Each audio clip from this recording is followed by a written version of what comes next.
Hey friends, Chris here of Synthient Sound, and today we're going over a few of my favorite presets from the Synthient Sound set for the Sequential Prophet 6 called PolyVision.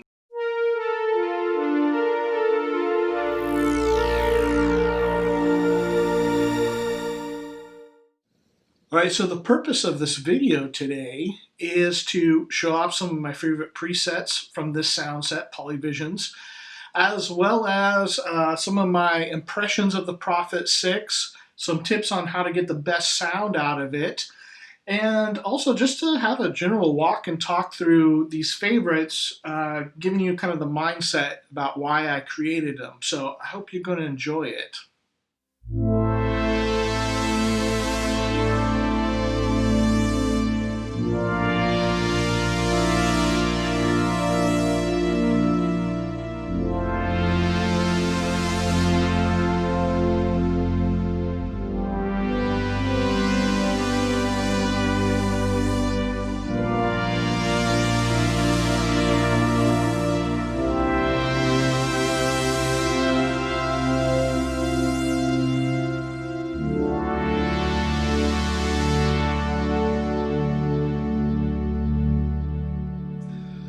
Okay, that first sound is called First Flight, and that kind of moving, lush, organic, just big pad sound is among my favorites of all the sounds that you can get out of the Prophet 6.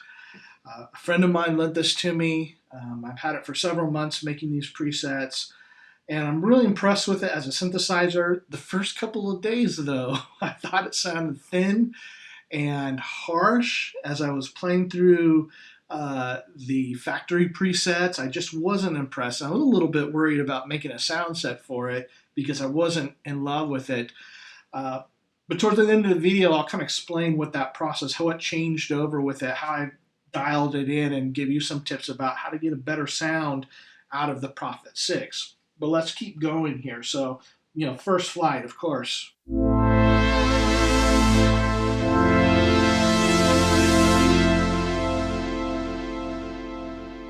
Love that. This next one's called Magenta Phase.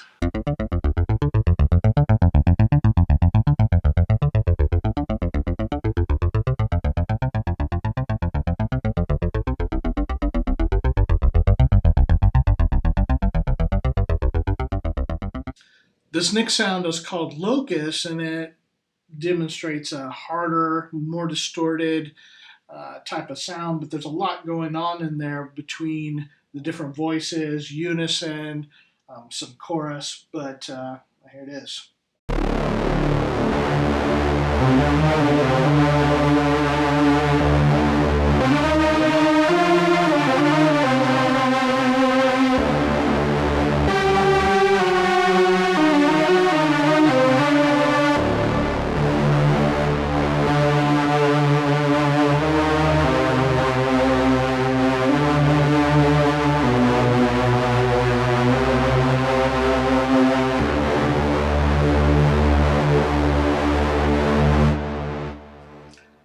This one was called Pop Theme, and the idea behind it being a 80s chorusy piano tone. Can play chords, but really sounds good when you're using it for lead lines.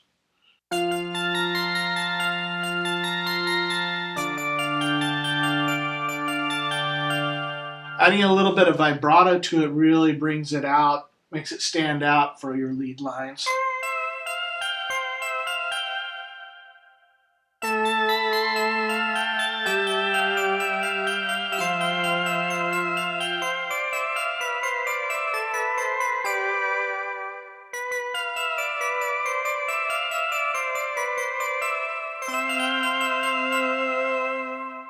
There's a lot of noodling, but you get the picture of it.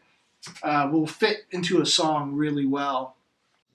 This next one's called Orange Sunset, and I kind of picture it as if synthwave had, which has kind of an 80s vibe, but if it was using tones that were a little more 70s to it. A lot of the presets use effects. I just like to make that part of the patch, but you're always welcome to turn them off and see how it sounds. I think this is one of those presets that sounds markedly different with effects versus without, and it sounds good both ways. And you're always, of course, welcome to run it dry and then use some effects in your DAW or some hardware like some Strymon or something. But this is what it sounds like.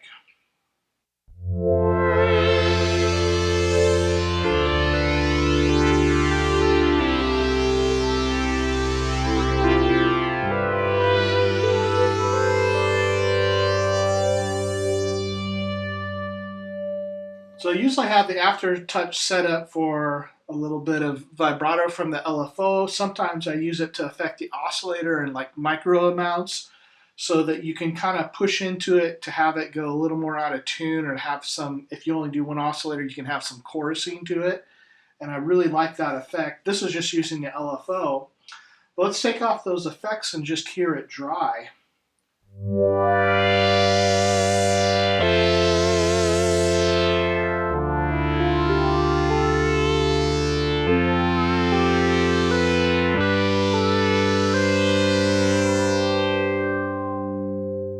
And that bass tone of the synthesizer is really gorgeous and lush. And you can hear that it's a really warm sound when set up correctly. This one is called Modular Carousel, and its sound is kind of based off of some Eurorack modules that I like, and thought, well, let me kind of make a patch that has that type of vibe to it.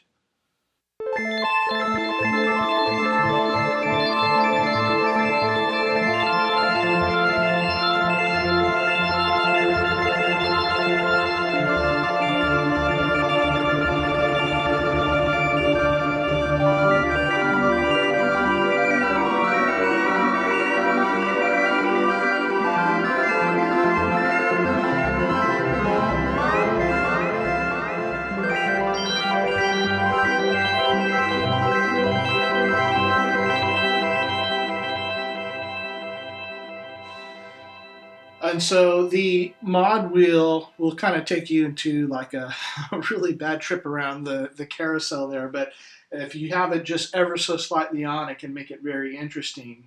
But there's a lot of movement happening with it. So this preset is kind of a fun one. It uses synced oscillators, an arpeggiator. I call it Science is Fun.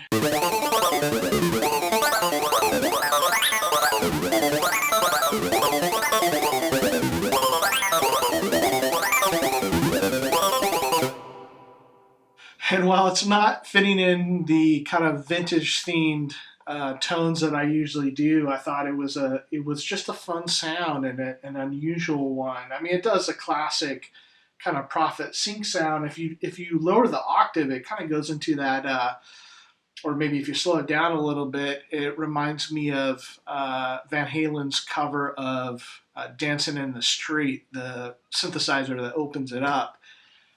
But yeah, it's just a fun one.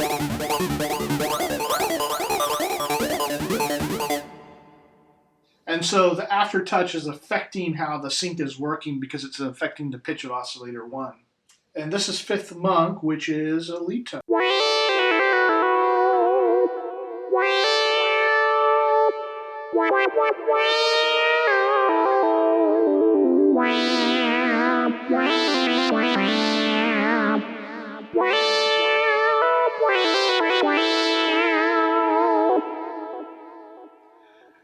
As you get up into the 70s of the PolyVision sound set, there are a handful of patches that are a little more atmospheric, meant to give a kind of a cinematic vibe to it, or like this one here has a little more of like a haunted sound to it. It's called Wraith.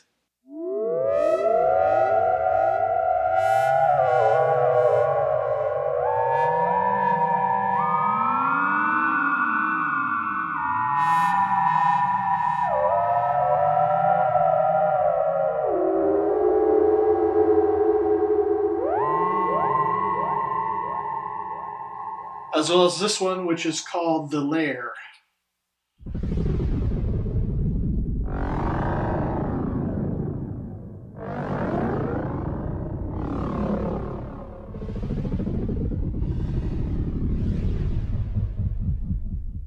And you you can have a lot of fun with those type of tones. Also going a little more atmospheric, but in a softer, nicer version here.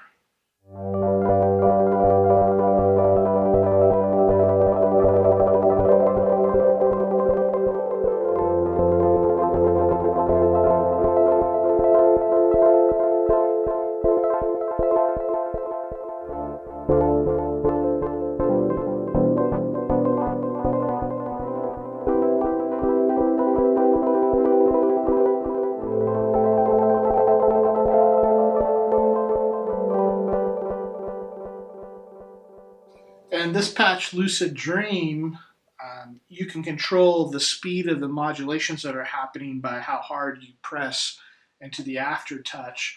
The mod wheel changes the pattern of what's happening, so you have a very regular pattern which can just speed up and down with the aftertouch, but the mod wheel affects it so the pattern will skip.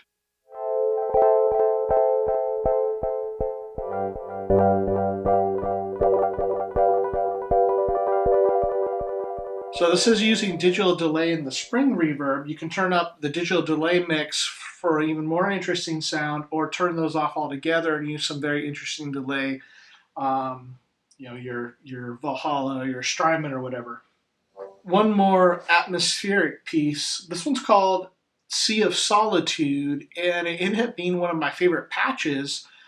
Not because it's showing off the tone of the Prophet, but it just has such a evocative sound to it.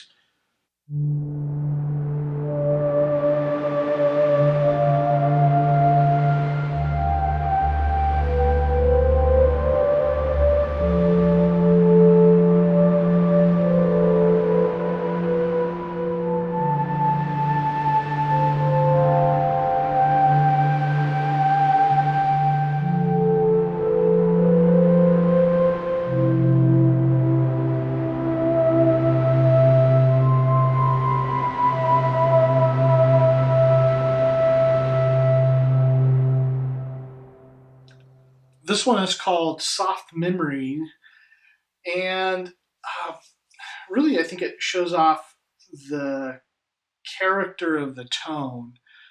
I spent a lot of time making patches. A single patch takes me quite a while, not because of the technical parts of it, because that stuff is all done pretty quickly, but to really spend time dialing in that perfect frequency or this perfect parameter. And so this is one of those I think just has a really pleasing sound. If it doesn't inspire me, then I'm not going to want to give it to you, because I don't think it's going to inspire you unless it first finds some home with me.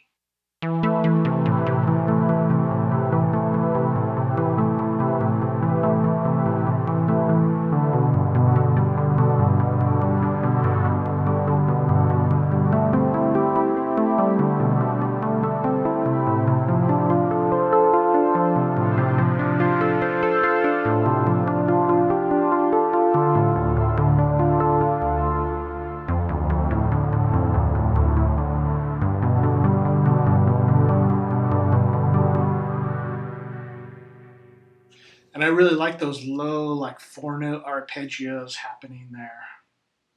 So the Prophet 6 really is capable of some nice, vintage, warm tones. Some of those simple classic tones just end up sounding really good.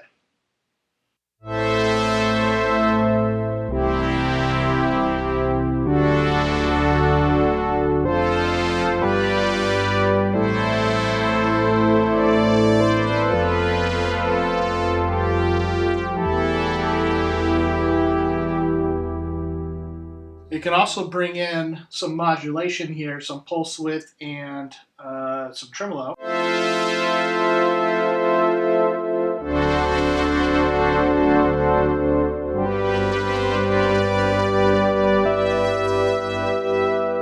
One of my favorite things to do is actually to turn off the amp in the LFO there, so no more tremolo, just the pulse width.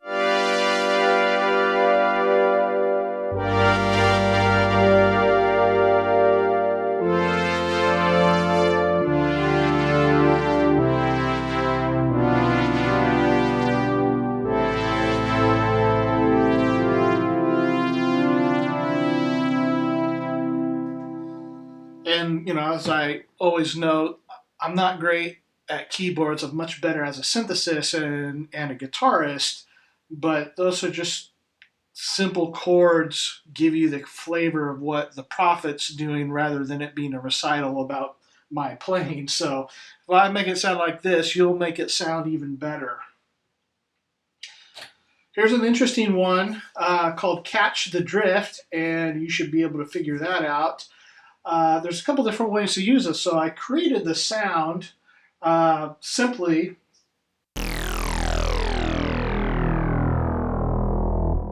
So I think you've caught the drift there.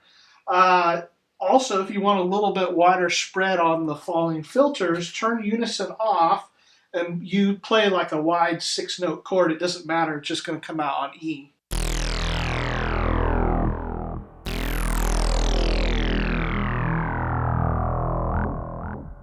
Okay, so it sounds cool. I've just put the unison back on. It's exactly as it's programmed. What else do you do with that? Because that seems a bummer to waste a slot on just that one sound, although it is a really cool sound. So here's some things that I like to do with this sound because you can't play different pitches on it. It's for the reason that you want to, it's using the key tracking to affect the filters. But here.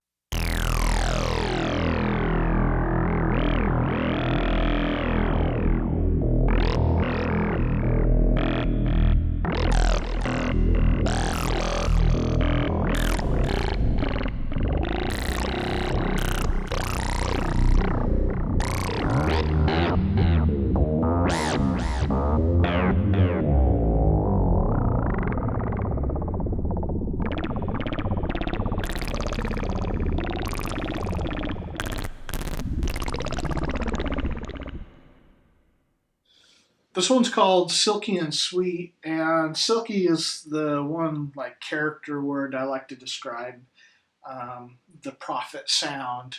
Compared to say maybe I would describe the Moog sound as creamy or the Roland sound is liquidy or rubbery. The Oberheim sound is frothy. To me, this does silky really well. This is just kind of a vintage styled key sound.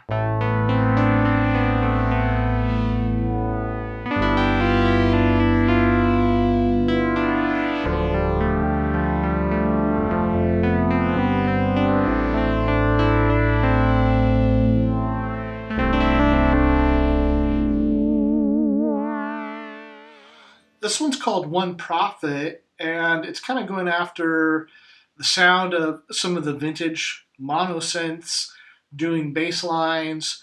And when you think about those type of synthesizers, the Pro One or the Mini Moog, you think about playing the panel and moving knobs as you play. And we don't, it doesn't seem like we think about that as much on polysynths. But for this patch, definitely grab the cutoff knob and have some fun with it. It sounds really good.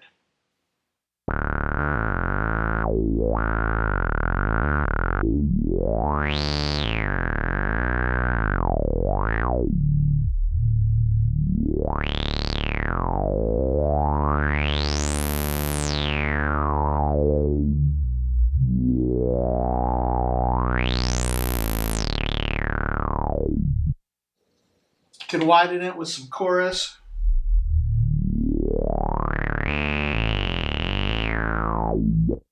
There's not any delay or reverb setup on here, but by all means, slap a whole bunch on there and you do a filter sweep and it sounds really great.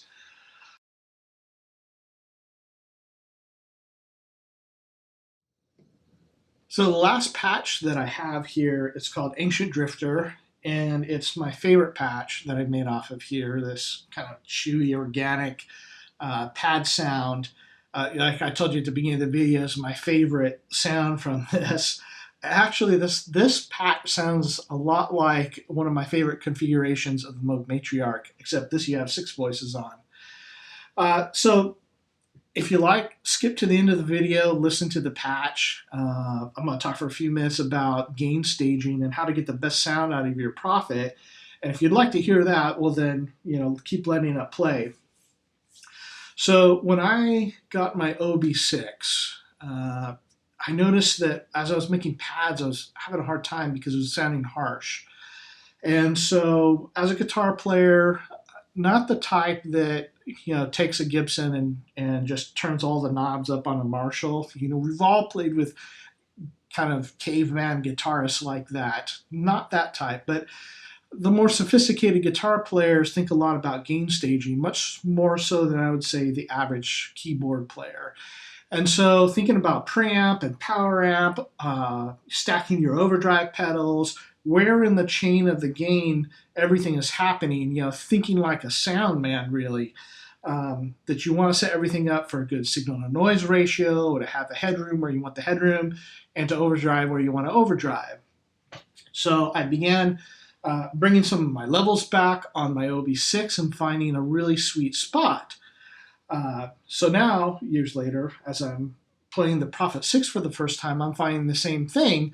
Factory presets are like really blatty sounding, harsh upper harmonics, just not pleasant, not warm, not what you think of when you talk about, like, say, the Prophet 5. Well, I think this absolutely does some great warm sounds, but you got to put it in the right place, of course. So when I went to start working on my patches, thinking about my findings of the OB6, I put that into practice, starting to make the PolyVision presets, and I really found some wonderful warm places, some really sweet spots within the Prophet 6 architecture. So when you're thinking about gain staging, you've got a couple places that you can do this. The mixer, of course, those knobs are going to be really important. The envelope amount for the amplifier is also going to be two of the most important parts. Now the program volume, use that not for changing the tone, but for balancing everything else after you've done this, so that your patches stay the same. And your master volume, I mean, everybody is like, every keyboardist that I see tends to like crank that all the way up. You see, most blokes, be playing at 10. You're on 10 here, all the way up, all the way up, Yeah. all the way up. You're on 10 on your guitar. Where can you go from there? Where? I don't know. Nowhere, exactly. Give yourself some room and think about your gain staging after your synthesizer. So in your audio interface or your amps or whatever you're using, give yourself some headroom, but also if you're a live player, you can use a master volume if you're just not quite there enough, if you gain staged it well. Okay, so in here, you can cause overdrive in the mixer, the filter, the amp, all these different places, and by adjusting the levels of each of these places, you can control what type of tone you have, because an amplifier sounds different than the mixer, sounds different than the filter section, and where you overdrive. Also, the overdrive can be cumulative as you pass it through the stages. So again, I'm not going to give you like really exact details about how to do this, but use your ear, because you'll find that each place overdrives a little bit differently. Now, if you're making just a wicked cool lead sound or like a really punchy bass, by all means, like, run those levels higher, especially on mono sounds. You can get some really cool grittiness. I see a lot of people that like talk about just, pushing everything into overdrive for a fat sound. Well, you can get a really great sound by pushing everything, but I think fatness, if you want to have a lot of warmth to the tone, which is what I would say fatness is, then you're going to want to have some headroom to let it do that. One thing that whether you're overdriving an old guitar amp or within your synthesizer, you're going to start losing low end if you push everything into overdrive. You're going to excite the upper harmonics with the overdrive. You're going to compress everything, and then it's going to seem like you end up with less low end. So, especially with sounds that you're going to be playing a lot of notes for, you don't want to have too much into overdrive. You want to keep that gain staging a little cleaner so it can be wider sounding and actually fatter sounding and more dynamic as well, because you're not going to always be hitting that limit in your headroom. All right, so what does this mean? Well, it's going to mean better tones across the board for you. You're going to have to run your presets a little bit lower volume because you're not going to be able to push it as hard. And actually, that doesn't really matter because you can run it whatever level you want and you gain stage everything correctly. But if you're playing factory presets or sometimes other sound sets, they might be pushing it hard just like the factory ones do. And so what do? I think the temptation is going to be to turn these presets up, and I beg you, please do not do that. You're going to ruin the tone on them.